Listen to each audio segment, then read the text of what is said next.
காட்டியில இரு சூழ்ந்த காட்டு வழியில ஒரு கருத்த உருவானல கலப்பி இறங்கி வருதடா அதிக்கும் புழுதி காத்தில தீ பறக்கும் வார வழியில அந்த பாட்டி காமி எல்ல காட்டு சமய கருப்புடா தருவா கையில் ஏந்தி சொல்லட்டி ஆடுவாங்க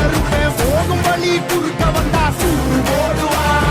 பாண்டி முனி கட்டளைக்கு கட்டுப்பட்டவன் கருப்பன் கோபத்துக்கு ஆளாடா சுட்டரிப்பவன் அவ கிழக்க மேக்க பார்த்து கருப்ப நடந்து வரான் பாரு உலகம் பிணிகள் ஆட்டம் அடக்கி கருப்ப வினையறுப்பான் பாரு பந்தங்கையில் ஏந்தி வரான் வெள்ள குதிரை ஏறி நெருப்பு துன்பங்கள போக்க கருப்ப ஓடி வரா